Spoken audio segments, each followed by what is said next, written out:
our show, The World Meets in Wood Buffalo on Shaw TV.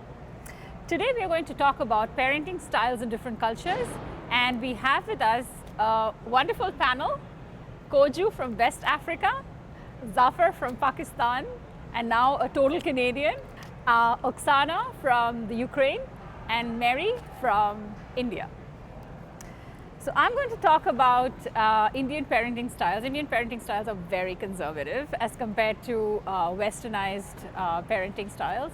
And what I have experienced as a child, being the older sibling, is that I was made to be the role model for my brother in everything I did. So I felt it very heavy pressure on my little shoulders.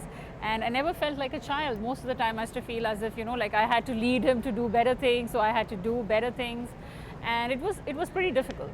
The good things I remember about it was we didn't have to worry about taking big decisions because our parents took most of our decisions for us, especially when we made career choices. My parents told me that I was really good at the sciences and I should take the sciences. And so that's the reason why I went and did my master's in science. It's really funny because probably if I had my own choice, I would have done arts. So when I look at my kids today, I think they have much more liberty to make career choices or whatever decisions in life, unless they make like stupid decisions where we say no, you cannot do that. But for most things, even for up to the place where they choose a life partner for you. So I had an arranged marriage, and various other things we can talk about as we go forward, but I'd like to pass the mic to Koju. Well, some of the things you were saying sound pretty similar to some of the things that I went through in my upbringing. A lot of the decisions were made by my parents. I didn't have much to say up till when I moved out of the house, pretty much. I moved out of the house when I was on my way to university in North America. But other than that, every decision was made by parents. Spanking was involved. It wasn't considered to be taboo there. In fact, it was considered to be the norm. And growing up, I preferred to be spanked because I knew the punishment was coming. It came and it was done with.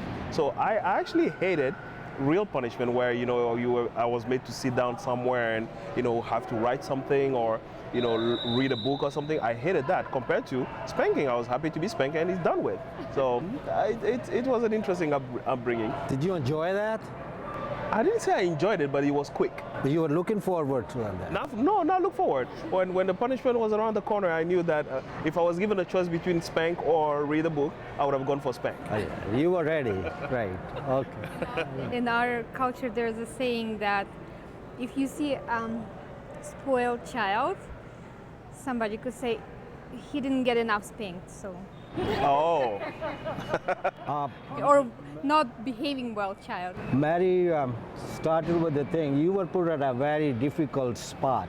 To talk about parenting, and especially back home, you gotta know how we live back home. It's a joint family system. In the same house, it's your parents, your uncle, their siblings and everything. What happens if you own a house and a brother gets married, they construct another floor on the same house. And then the second one gets married, it's the third floor. So it's a joint family system. So when we are raised as kids, we have to obey not only our parents, but our uncles and aunts and everything. So I call it community upbringing of a kid. That's a very good point. Yes, it is, because it's whole family. Your grandfather, your grandmother, your uncle, your aunt, everybody is involved in raising a family. And you just talk about a corporal punishment, right? We never look forward for that. No. But we got it. But ours was collective too. It doesn't have to be like our father will come and discipline us. Whoever is there, they gotta take a shot. So the collective impact here was being applied very early on. It was collective, but we never look forward for that. But it was always there. There are some good things about that. Right. And when you compare with our Western upbringing here in the East, there are some goods and bads. Like everybody try to discipline not only your parents, but even the community you're living in. All the elders were considered as they are our guardians. So we were always aware not to do anything bad, so people can see that and it gets to our parents. That was one thing. Right. I was raised, I was a middle boy, I have elder brother and one younger brother and a sister. So Mary was put as to be a role model as an adult, like the elders in the family. Yeah. I was put to be a role model being in the middle, because the elder one, was living in a different way. I was living in a different way, and we have the freedom to do whatever we wanted to do. And actually, I compare a lot of things when I came here, got married, and started to raise my family. Back home, everybody's involved, like she just mentioned, taking sciences or the arts courses. Arts people were really interested because they were a little easy. Sciences were just a little difficult. Everybody tried to run away.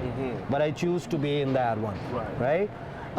My parents were they always asked me, all we want out of you to come out from school and university with flying colors and everything. That was a pressure because your cousins and more of the family member, they were always into competition.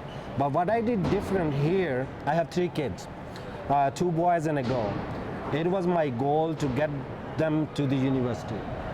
But I sat down with them and I tell them, what you like to do that. Even when they were little kids, I was playing with them, and I never make them felt like, we are in a different countries, or we were speaking English instead of Urdu. I did that at home so they won't feel bad when they go out, because this is a very general practice among our community especially. They speak a different language when we were raising a kid. And when the kids go out and it's a different language, everybody talking, so they started to feel a little different. So what I did, I spoke English with them from day one, at home, outside. So in my view, it raised their confidence. We still speak our native language, but I just raise them in a way when they're out in the public, they should be speaking in English, and that worked very good for you. And the other thing I told them, study whatever you want to study, whatever subject you want to take. And when they come home, I'll ask them, what did you learn? I said, I do not want to see you scoring 99 out of 100. That will not make me happy. But if you tell me you learned this thing today and that learning gonna stay with them, that will make me happy. And it works out wonderfully good for me. So how did your upbringing in India made you? In Pakistan. Sorry. In Pakistan, I'm so our sorry. upbringing is like parenting is same all over the world. Right. There are certain cultural aspects you can say. Right. To raise a kid, you gotta give them love as much you can give them. Right. There's no limit to that. The Right. more, So the merrier. So the love is similar in almost all the Love is cultures. similar. You gotta feed a kid, you gotta clothe them. Right. That's all same. But the thing is, like, coming from different country, we gotta look at the resources too. Like, we were in a school where uniforms were there. So there was no race Right. to have a better clothing or better of this thing and all that. We all were wearing same. But there were schools which allow you to come into anything. And I have seen people will try, okay, I gotta wear this brand and do this and do that. But we were wearing same. That was one of the things. I find very interesting when you were talking about the communal aspect of raising a child in Pakistan, because very much in Togo, in West Africa, where I'm originally from, it's very much also a communal aspect of upbringing. And you get different instruction from different people in the community as well as in the family, the uncles. So at times I find that a bit confusing, because your mother or your father gives you a specific instruction, then the uncles give different instructions, and you don't know which one to follow. But you get in trouble for all of them. So I used to find that very, very interesting. I don't know. This is the thing I never experienced. Everybody was on the same page. This is what, Right. like, I just felt it now you mention it, but I feel everybody, like your father, uncle, grandmother, grandfather, they were all on the same page. All they want us to They all see, had a conversation. behave. Quite possible, we never heard them. But no, there was never a conflict. Right. The only thing we saw, like when, you know, I was being punished for something from my parents, my grandmother will come out to save me. That's the only difference. She say, you know, it's enough. He might have learned something. But otherwise, she never told my father or uncle that, you know, he was doing okay and you think differently. No, I never came across. So did you have a lot of choice in what you would study in school, for example? Oh, yes. And who to be friend with? Because growing up in Togo, my parents was going as far as selecting my friends for me because they thought that was their duty. You know, it was about making sure that I become a good member of society. Yeah, that's true, because even for me, like I have experienced my mom say that no, that's not a good person to befriend, you know, you should befriend this person. Why? Because their father is, you know, educated, so their family upbringing and values will be similar to ours, and they had a lot of reasoning behind it. Why I should not interact with certain people or be good friends with certain people, and why I should be with other people, and I used to find it very weird. But I think that's pretty much like I think it can happen across different cultures as well. The idea really is your parent trying to make sure that you get a head start in life, right? It's coming from Togo in West Africa, that is considered a third world country or an underdeveloped country. I find that the focus of a lot of parents is to make sure children get a head start in life, you know, to make it socially. I agree, because even in our countries it's pretty much the same reason. I find it very interesting. I'll tell you something very different from both of you. My parents were asked to ask us to be friends with their kids. And I find the same thing here when I was raising my kids here in this country, Canada. So I beg to differ with you guys. I have many parents come to talk to me when it was a parent-teacher meeting or something at the school. And I ended up asking them, they say, you know, why you want my kids to interact with your kids? They say, you know, your kids behave, they don't swear when they are among other kids. We find it whenever they visit our house, our kids are behaving a little different. So I don't know it's something different, or the way I was brought up, or the way I brought up my kids, because my kids are my friends. Right. You know, my eldest son, he's married, but when we talk, it's not a father-son talk. It's just like two friends talking to each other, sharing everything, whatever we can. And my father was not exactly the same way. Sorry, Zafar, that I had to cut you off. Thank you very much. Sorry. All right, thank you for having me here. Thanks. Let's take a quick break now before we come back to The World Meets in Wood Buffalo.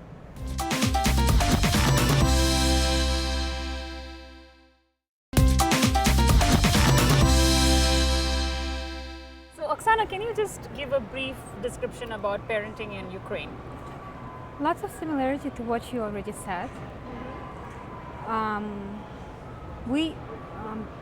We should show more respect to adults. That's what we had to do. Like, there was less talking back to parents or other adults, especially, and listening, obeying, without even explanation sometimes why we should obey, just because you have to.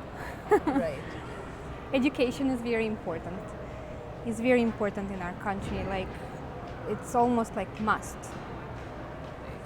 I was lucky enough to choose my way. My parents let me to choose what I'm gonna be studying. The same like for my brother and sister. I have two younger siblings. So some other parents, they direct their children like, you have to go this way, or even insist, well, I'm a doctor, you should be a doctor. But education is very, very important, I would say. I find it very interesting.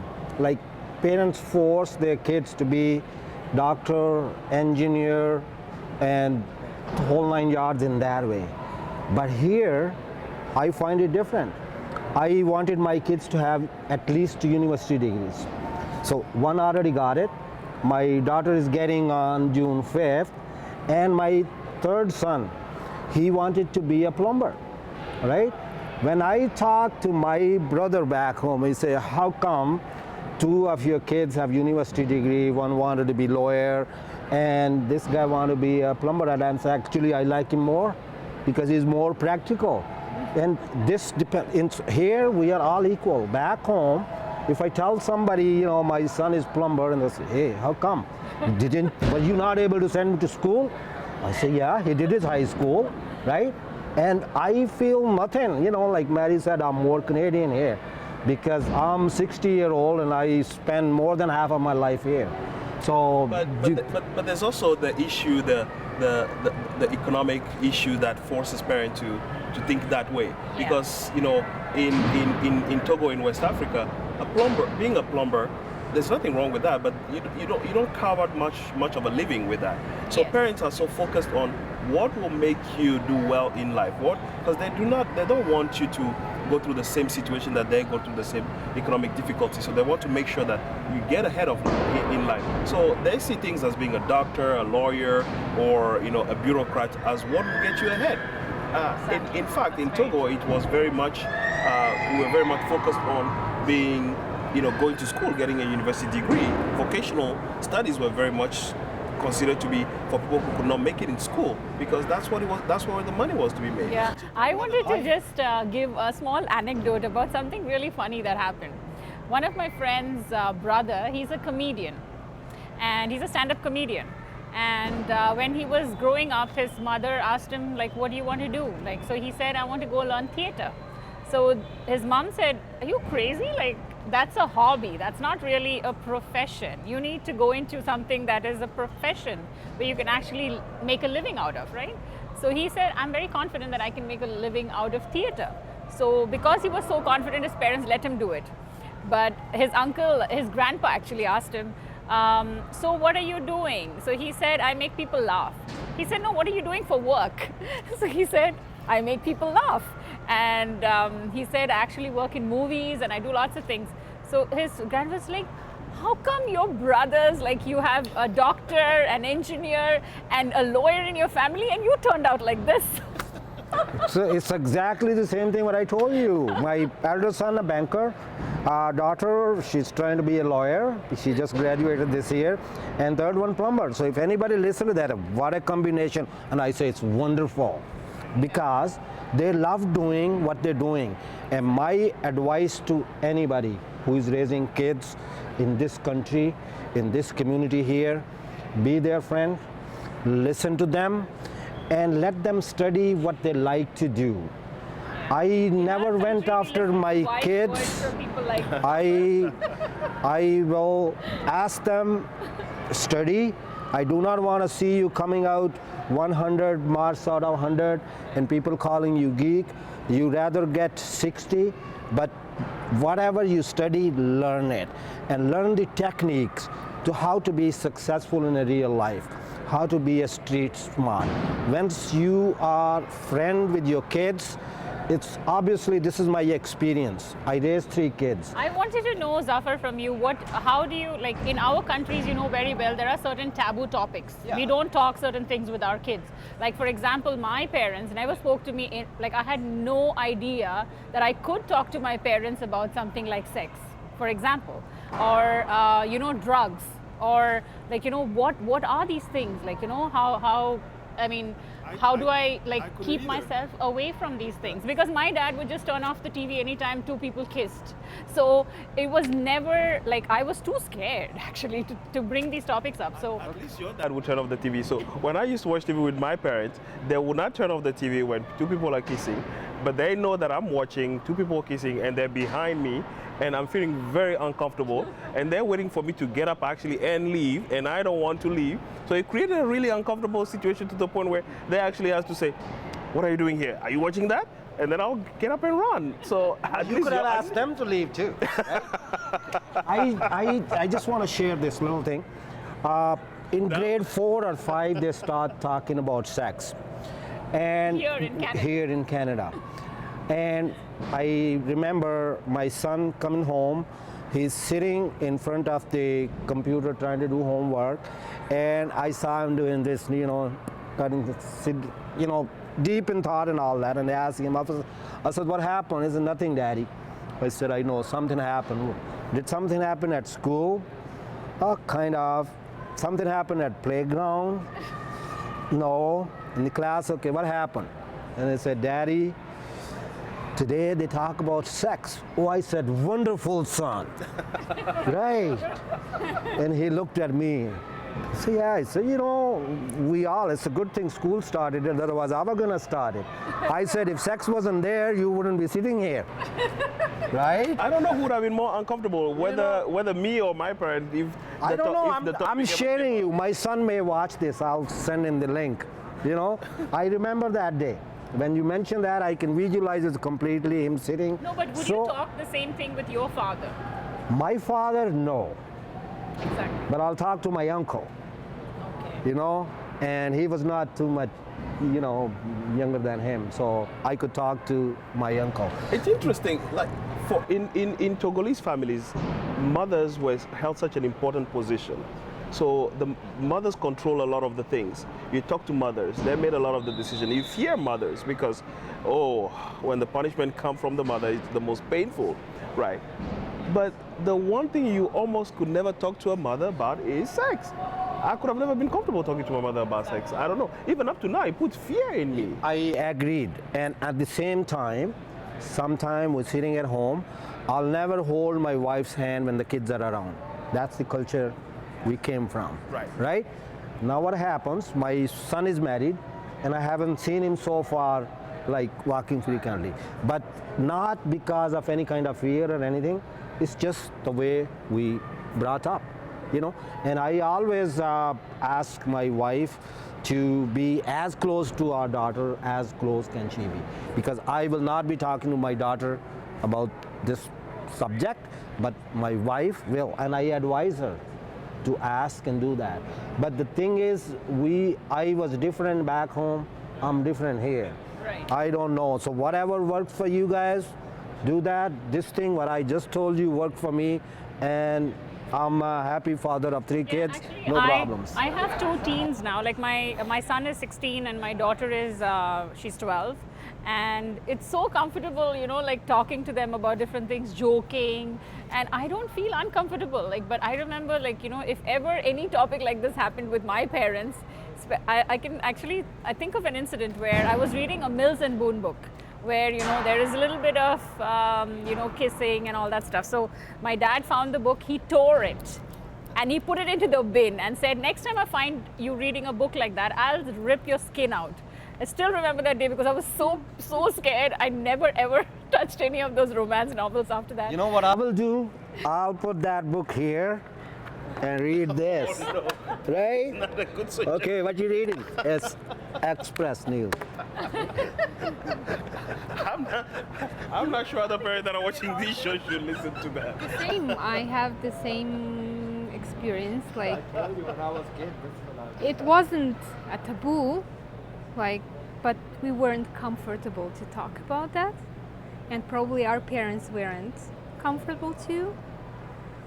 So where did you get the information? From friends. Sometimes not the right information. We right? weren't taught about this in school. No, there was that's no. why some parents, they ask you be with good people. So like she said, she would get an advice from a friend. If you have a very good friend, they'll give you good advice. That's the other aspect. That's the too. risk, right? Exactly. That's the risk. Yeah, but If you can see, get- even nobody teaches birds, all right? They learn. And as human beings, there are few things, they come from our instinct. We grow up with that. It doesn't matter what society, wherever you're living, it happens, it works. From books as well, reading those romances or other classic books. Any classic book would have love and romance and kissing involved, yeah. So what about your culture? Do parents decide the partner for you? Do they decide your no, match? no, we have love marriages. Love marriages, sometimes it's for bringing 2 families together, if 2 rich families, they want to be their kids together. But mostly we don't have arranged marriages, not in our culture. Yeah. I find it very interesting. Marriage is a thing, it's a marriage in between 2 families. Yeah. Right? Yeah. That was the thing. Now things may be changing. I was living here in West, I was single, and my parents, whenever I talk to them, and they say, okay, if you're married, let us know. If you're not married, you want to get married there, go ahead. I said, no, I will come back home and then get married. I remember sitting down with my parents. I told them, I'm here, you pick a bride for me. And I still remember the glow in their eyes, how proud they felt, like I'm still giving them the right to choose a bride for me. They choose a bride for me, and this is our 27th year, happily married. It's arranged marrying, call it that way. I never met my wife, never talked to her. First day I met her, the day we got married. Yeah, but you know, arranged marriages are of different types. Please don't consider that all arranged marriages are like that, because mine was also an arranged marriage, but we actually met the people, we talked to them, and for me it was pretty crazy because I met my husband as part of all the different boys we met, and my husband was the only person who actually piqued my intellectual interest. He sort of made me feel that this guy is smart. The first question he asked was, what's your Christian ideology? And I was like stumped. I said, I don't even know what you're talking about. Yeah. I said, you know, I have faith in God, and I have blind faith in God, and he actually liked it. And that's probably the thing that hit it for both of us, because for me it was very important that I marry somebody who has faith in God. Yep. So God bless your marriage there, right? Well, it's still blessed. Interesting in some other aspect of the discussion, which is parenting is so much about setting rules and making sure those rules are enforced, right? In every sort of culture that I've lived in, that's how it's been. You know, you're told, you know, children, they need structure, they need rules, they need boundaries, and you have to set those boundaries and operate within those boundaries. So in Togo, boundaries are set as well, and there are ways of reinforcing those boundaries. So spanking was one of the ways to reinforce those boundaries. In fact, it was more than spanking. Sometimes it bordered towards a bit of an abuse, but you know, you get the message, right? So, you know, in other cultures, how are boundaries set in terms of parenting, and how are they enforced? It's pretty similar in our culture. I would use the word values. Every family, every community have a values, and when you start having kids, at the time when they not speak or talk, they just see. They see other people, what you're doing, how you're living and all that. I would rather call it values. We all grow up with a certain set of values. Rules are there to keep us within those values. That's where they come up with the rules. And if you try to go left and right, then the set of rules comes in. Right. That's where your punishment comes in and all that, right?